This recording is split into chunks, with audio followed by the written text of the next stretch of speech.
ना थके कभी पैर, ना कभी हिम्मत हारी है। ना थके कभी पैर, ना कभी हिम्मत हारी है।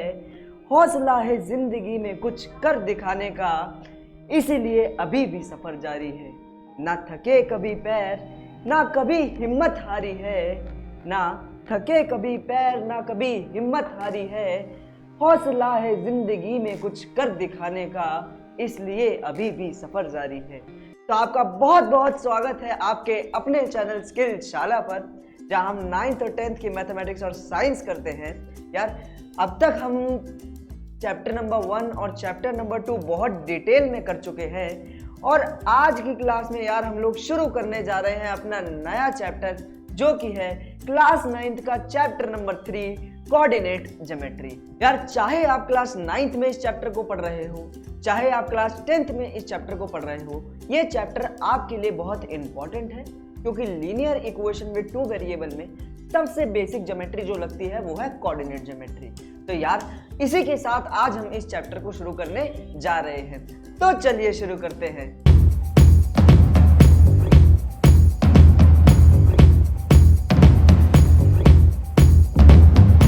यार, सबसे पहले जानते हैं कि कोऑर्डिनेट ज्योमेट्री का इस्तेमाल हम करते क्यों हैं, क्या काम है कोऑर्डिनेट ज्योमेट्री का।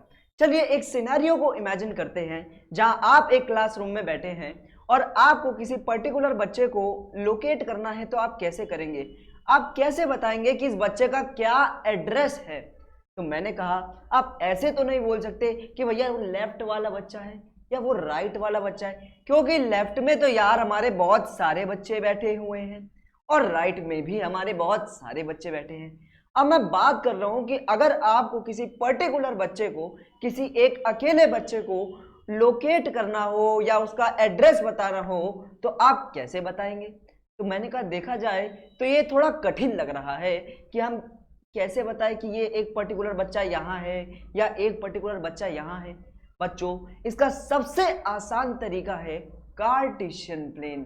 आपने कार्टेशियन प्लेन के बारे में छोटी क्लासेस के अंदर भी पढ़ रखा होगा। क्लास 8 में आपका चैप्टर नंबर 15 था, इंट्रोडक्शन टू ग्राफ्स, उसके अंदर आपने कार्टेशियन प्लेन के बारे में पढ़ा होगा। तो चलिए एक और बार हम कार्टेशियन प्लेन को देखते हैं। तो मैंने क्या किया, मैंने कुछ इस तरह की 2 लाइनें बना दी, जहां एक लाइन मेरी रोज को रिप्रेजेंट कर रही है और एक लाइन मेरी कॉलम को रिप्रेजेंट कर रही है।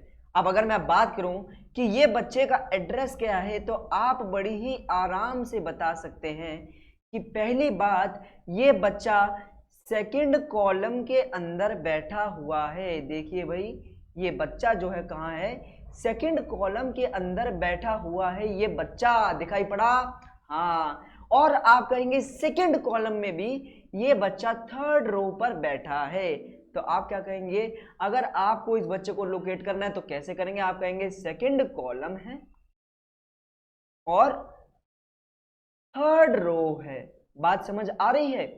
तो यहां पर सेकंड कॉलम और थर्ड रो में जो बच्चा बैठा है, मैंने उसे लोकेट कर दिया। देखिए रो कौन सी है हमारी, यहां पर रो जो है वो थर्ड है और कॉलम जो है सेकंड है। उसी जगह अगर मेरे को इस बच्चे को लोकेट करना हो, तो मैं कैसे लोकेट करूंगा। मैं राइट या लेफ्ट तो बोल नहीं सकता, मैं क्या बोलूंगा कि भैया ये वो बच्चा है जो फोर्थ कॉलम में बैठा हुआ है और सेकंड रो में बैठा हुआ है। क्या बात समझ आ रही है। ये वो बच्चा है जो फोर्थ कॉलम और सेकंड रो में बैठा हुआ है। तो आप देख रहे हैं कि इस कार्टेशियन प्लेन, इस छोटे से ग्राफ से मेरे को इन बच्चों को लोकेट करना कितना आसान हो गया। वैसे ही मैथमेटिक्स में यार हमें बच्चों को तो लोकेट नहीं करना, इन बच्चों की जगह हमें पॉइंट्स को लोकेट करना होता है। मान लो एक पॉइंट हमारा यहाँ है, एक पॉइंट हमारा यहाँ है, एक पॉइंट हमारा यहाँ है, एक पॉइंट हमारा यहाँ है और एक पॉइंट हमारा यहाँ। इन पॉइंट्स को हम बहुत आसानी से लोकेट कर सकते हैं। इन पॉइंट्स का अपना खुद का एक एड्रेस होता है, एक रो होती है, एक कॉलम होता है। क्या बात समझ आ रही है। मैंने कहा कि कार्टेशियन प्लेन की मदद से हम किसी भी पॉइंट को आसानी से लोकेट कर सकते हैं, लेकिन असल में हमारा कार्टेशियन प्लेन बच्चों ऐसा नहीं दिखता है। हमारा कार्टेशियन प्लेन दिखता है कुछ ऐसा। तो चलिए आइए जानते हैं कि कार्टेशियन प्लेन असल में क्या होता है और किस तरह हम कार्टेशियन प्लेन के अंदर पॉइंट्स को लोकेट कर सकते हैं। तो भाई सबसे पहले हम कार्टेशियन प्लेन के अंदर की चीजों के बारे में जानेंगे, जहां पर हम देखेंगे सबसे पहले आपको ये जो हॉरिजॉन्टल लाइन दिखाई दे रही है इसे हम एक्स एक्सिस कहते हैं। ये जो आपको हॉरिजॉन्टल लाइन यहाँ पर दिखाई पड़ रही है इसको हम बच्चों एक्स एक्सिस कहते हैं। इस एक्स एक्सिस में भी आप देखेंगे कि यहाँ पर आपके कुछ पॉजिटिव नंबर चल रहे हैं और यहाँ पर आपके नेगेटिव नंबर चल रहे हैं, इसीलिए इसको हम पॉजिटिव एक्स एक्सिस भी कहते हैं। और दूसरी साइड जहां हमारे नेगेटिव नंबर्स है उसे हम नेगेटिव एक्स एक्सिस भी कहते हैं। क्या बात समझ आ रही है? ये असल में ये जो पूरी लाइन है बच्चों, ये पूरी लाइन मेरी एक्स एक्सिस है और एक्स एक्सिस भी दो हिस्सों में है। एक मेरी पॉजिटिव एक्स एक्सिस जहां पर सारे पॉजिटिव नंबर हैं और एक मेरी नेगेटिव एक्स एक्सिस जहां पर मेरे सारे नेगेटिव नंबर हैं। चलिए भाई आगे देखिए तो हम देख पाएंगे जो दूसरी चीज मेरे कार्टेशियन प्लेन में है वो है मेरी दूसरी लाइन जो एकदम वर्टिकल सीधी है, इसे मैं y एक्सिस कहता हूं। यहाँ पर आप देख भी सकते हैं एक छोटा सा y डला हुआ है जो कि बता रहा है कि ये कौन सी एक्सिस है, ये y एक्सिस है। और यहाँ पर एक छोटा सा x डला हुआ है जो बता रहा है ये कौन सी एक्सिस है, ये x एक्सिस है। फिलहाल हम बात कर रहे हैं y एक्सिस की। तो y एक्सिस में आप देखेंगे कि यहाँ पर सारे पॉजिटिव नंबर हैं और यहाँ पर सारे नेगेटिव नंबर हैं। तो जहां मेरे पॉजिटिव नंबर है मैं इसे पॉजिटिव y एक्सिस भी कहता हूं, पॉजिटिव y एक्सिस भी कहता हूं।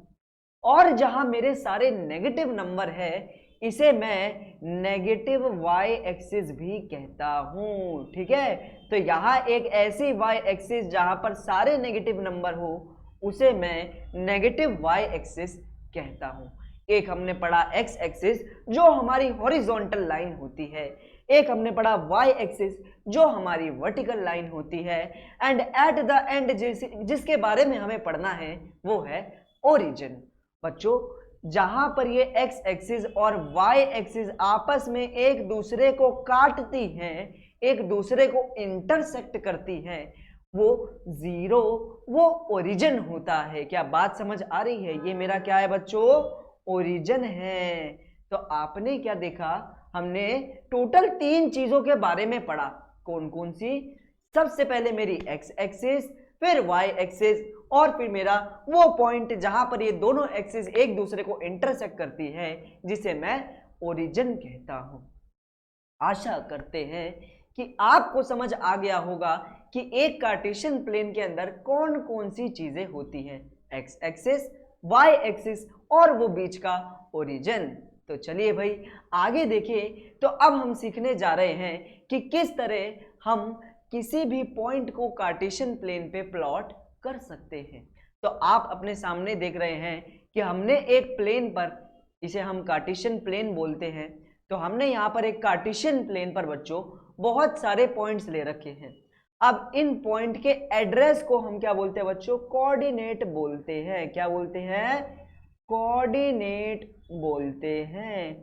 किसी भी पॉइंट के एड्रेस को हम कोऑर्डिनेट कहते हैं और हर कोऑर्डिनेट बच्चों किस फॉर्म के अंदर होता है? वो होता है x, y की फॉर्म में। इस बात को समझने की थोड़ी सी कोशिश करते हैं।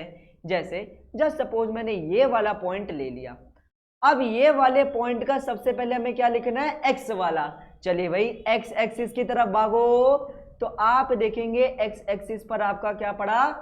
2 पड़ा। x एक्सिस पर आपका क्या पड़ा बच्चों? 2 पड़ा। अब यहीं से आपको कहां भागना है? y एक्सिस की तरफ। तो आप देख रहे हैं कि y एक्सिस की तरफ हम भागे तो हमारा क्या पड़ा? 3 पड़ा, है ना। तो मैं कहूंगा इस पॉइंट का जो एड्रेस है बच्चों वो 2,3 है। बात समझ आ रही है कि x की तरफ जाएगा तो 2 और y की तरफ जाएगा तो 3, या फिर कहूं तो x एक्सिस पर 2 यूनिट्स पर बैठा है और y एक्सिस पर 3 यूनिट्स पर बैठा है। कुछ इसी तरीके से अगर इसके भी मुझे कोऑर्डिनेट्स लिखने पड़े तो मैं कैसे लिखूंगा? सबसे पहले आप x की तरफ भागेंगे जो कि मेरा क्या है 4, और फिर आप y की तरफ भागेंगे बच्चों जो कि मेरा क्या है 2। मैंने इसके कोऑर्डिनेट्स लिख दिए। अच्छा चलिए भाई आगे देखते हैं। आगे देखेंगे ये वाले पॉइंट को, तो यहाँ पे आप देख पाएंगे सबसे पहले हमें भागना है x की तरफ। सबसे पहले x की तरफ फिर y की तरफ। x एक्सिस की तरफ भागते हैं तो हम देख पाएंगे कि x पर क्या पड़ रहा है बच्चों 5 पड़ रहा है, तो x की जगह 5 आएगा। अब यहीं से आपको y की तरफ भागना है तो y पे आपका क्या पड़ रहा है बच्चों 3, तो इसका एड्रेस हो गया 5,3। आशा करता हूं कि आपको समझ आ रहा है कि किस तरह आप कोऑर्डिनेट्स बनाते हैं, है ना। आगे देखिए, आगे आप देख पाएंगे इस पॉइंट को, तो आप देखेंगे कि यहां पर हमें सबसे पहले x की तरफ भागना है बच्चों। y की तरफ भागने की गलती आप नहीं करेंगे, आपको सबसे पहले x फिर y की तरफ भागना है। तो x पे भागे तो बच्चों क्या पड़ा -3, और अगर हम y पे भागे तो बच्चों क्या पड़ा, y पे भागे तो हमारा पड़ा 5। क्या बात समझ आ रही है? मैंने कहा हाँ बात समझ आ रही है। आगे देखिए, इस वाले पॉइंट के एड्रेस यानी कोऑर्डिनेट को निकालना हो तो मैं कैसे निकालूंगा?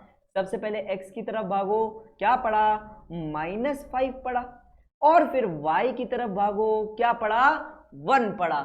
तो यहां पर मैंने इसके भी एड्रेस को लिख दिया। आप अभी भी देखेंगे हमारे 3 पॉइंट्स बच रहे हैं। तो चलिए भाई सबसे पहले इस बीच वाले ओरिजिन को देख लेते हैं। तो ओरिजिन पर ही मेरा पॉइंट है, तो मैं देख रहा हूं यहां पर मेरा x भी 0 है और यहां पर मेरा y भी 0 है।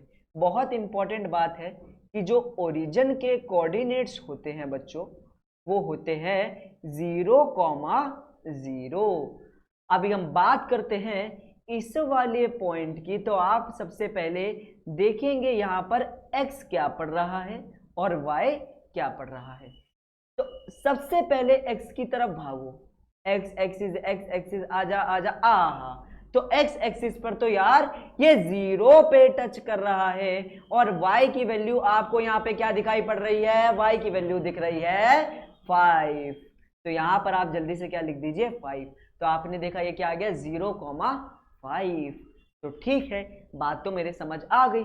अब उसी तरह ये आखिरी पॉइंट मेरे पास बचा है, तो आप यहाँ पर देखेंगे x की वैल्यू 3 है, और अब y की तरफ भागे तो y की वैल्यू बच्चों क्या है 0 है। तो क्या आप लोगों को समझ आ गया कि किस तरह हमें कोऑर्डिनेट्स को प्लॉट करना है या कोऑर्डिनेट्स लिखने हैं किसी भी पॉइंट के।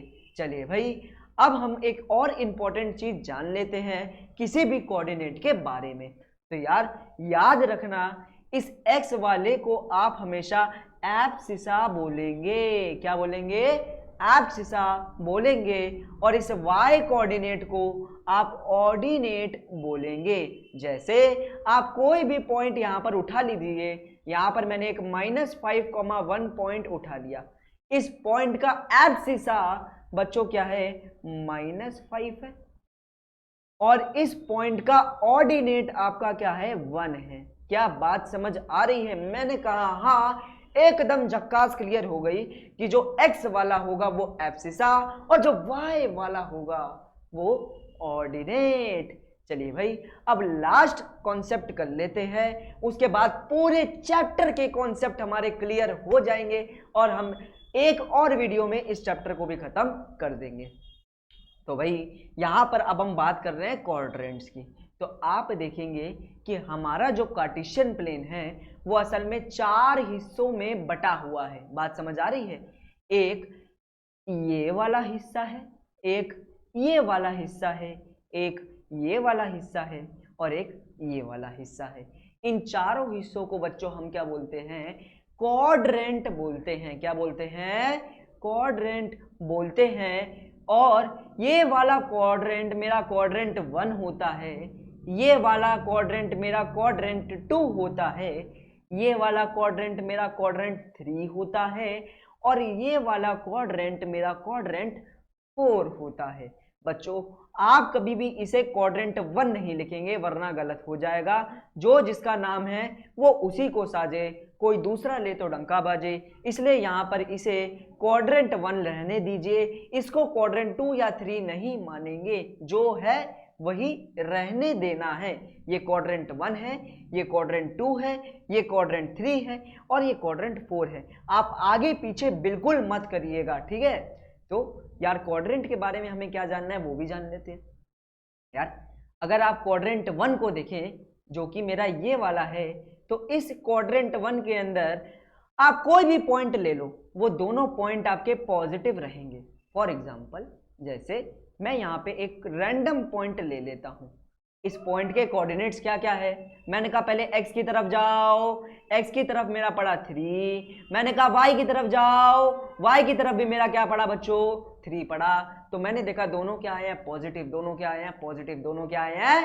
पॉजिटिव। मैंने कहा यहाँ पर भी एक पॉइंट ले लो, ये भी मेरा किसमें है? क्वाड्रेंट 1 में।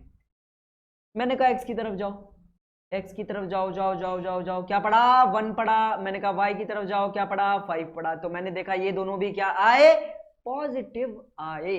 Moral of the story, quadrant 1 के अंदर सारे कोऑर्डिनेट्स कैसे रहेंगे बच्चों? दोनों पॉजिटिव रहेंगे। अगर दोनों कोऑर्डिनेट्स पॉजिटिव है तो वो क्वाड्रेंट 1 से है। दूसरी तरफ अगर हम बात करें, क्वाड्रेंट 2 के अंदर मेरे पहला नेगेटिव और दूसरा पॉजिटिव रहेगा। क्वाड्रेंट 2 मेरा ये वाला क्वाड्रेंट है, इसके अंदर आप कोई भी रैंडम पॉइंट ले लो, इसके कोऑर्डिनेट्स निकाल के देखो। मैंने कहा पहले x की तरफ जाओ, वो आया -5, फिर y की तरफ जाओ, वो आया 2। तो मैंने देखा कि पहला वाला नेगेटिव है और दूसरे वाला पॉजिटिव है। बात समझ आई? मैंने कहा हाँ, बात समझ आ गई है। भाई अगर मैं बात करूं क्वाड्रेंट 3 की, तो क्वाड्रेंट 3 के अंदर दोनों नेगेटिव रहेंगे। क्वाड्रेंट 3 एक बार देख लेते हैं बच्चों। ये वाला क्वाड्रेंट हमारा क्वाड्रेंट 3 है और इस क्वाड्रेंट के अगर अंदर मैं कोई भी पॉइंट ले लेता हूं, रैंडम कोई भी मैंने पॉइंट ले लिया, तो वो दोनों ही नेगेटिव होंगे। सबसे पहले x वाला देखेंगे तो x वाला आ रहा है -3, y वाला देखेंगे, y वाला आ रहा है -4। क्या दोनों नेगेटिव है? मैंने कहा हाँ, क्वाड्रेंट 3 के अंदर तो दोनों नेगेटिव हैं। एब्सिसा भी नेगेटिव, ऑर्डिनेट भी नेगेटिव, x भी नेगेटिव, y भी नेगेटिव। क्वाड्रेंट 4 की बात करें तो क्वाड्रेंट 4 के अंदर यहाँ थोड़ी सी मिस्टेक है, यहाँ पे इस मिस्टेक को ठीक करेंगे। क्वाड्रेंट 4 के अंदर पहला पॉजिटिव दूसरा नेगेटिव रहेगा। ये गलत लिखा है, ये हम ठीक करवा देंगे वैसे, लेकिन याद रखिए क्वाड्रेंट 4 के अंदर पहला पॉजिटिव रहेगा और दूसरा नेगेटिव रहेगा। तो मैंने कहा पहले क्वाड्रेंट 4 देख लो। यार ये वाला क्वाड्रेंट मेरा क्वाड्रेंट 4 है, ब्लू वाला जो आपको दिख रहा है। अब इसके अंदर मैं कोई भी पॉइंट ले लेता हूं तो आप देखेंगे यहाँ पर x की वैल्यू मेरी 3 है और y की वैल्यू मेरी -2 है। तो यहाँ पर पहला पॉजिटिव और दूसरा नेगेटिव है। तो अगर आपको रैंडम कोई भी कोऑर्डिनेट दे दिया जाए तो क्या आप बता सकते हैं ये कौन से क्वाड्रेंट्स हैं? मैंने कहा पहला जो है नेगेटिव है और दूसरा जो है पॉजिटिव है। तो पहला नेगेटिव दूसरा पॉजिटिव हमेशा क्वाड्रेंट 2 में होता है, तो ये सेकंड क्वाड्रेंट के अंदर आएगा। क्या बात समझ आ रही है? मैंने कहा हाँ। अब बचे दो भी देख लेते हैं। कह रहा है एक्स एक्सिस के ऊपर कोई भी कोऑर्डिनेट ले लो। एक्स एक्सिस होती है ये वाली एक्सिस बच्चों जो आपको दिखाई पड़ रही होगी। कह रहा है इस एक्सिस पर कोई भी कोऑर्डिनेट ले लो, वो कोऑर्डिनेट हमेशा x, 0 की फॉर्म में होगा। मैंने कहा एक बार ये लेके देख लेते हैं, एक बार ये लेके देख लेते हैं। मैंने कहा यहाँ पे x की वैल्यू 5 है, y की वैल्यू देखो, y एक्सिस की तरफ जाओ 0 हो जाएगी। हाँ ये तो x, 0 की फॉर्म में आ गया। तो x एक्सिस पे कोई भी कोऑर्डिनेट ले लो, जैसे यहाँ पे x की वैल्यू -2, y की वैल्यू बच्चों 0 है। तो मैंने देखा x एक्सिस पर हर कोऑर्डिनेट x, 0 की फॉर्म में है, जहां x की जगह कोई भी वैल्यू आ सकती है, लेकिन हाँ ये दूसरे वाला 0 ही रहेगा अगर पॉइंट x एक्सिस पर है। तो अब अगर मैं पॉइंट उसी जगह y एक्सिस पे ले लूं, जस्ट सपोज या तो ये वाला पॉइंट ले लिया और एक ये वाला पॉइंट, यहाँ पे यार x की वैल्यू क्या है? मैंने कहा x एक्सिस की तरफ गया तो 0 आया और y की वैल्यू आ गई 1। यहाँ पर भी देखोगे x की तरफ भागो, x एक्सिस पर पड़ा 0 और y एक्सिस पे पड़ा -3।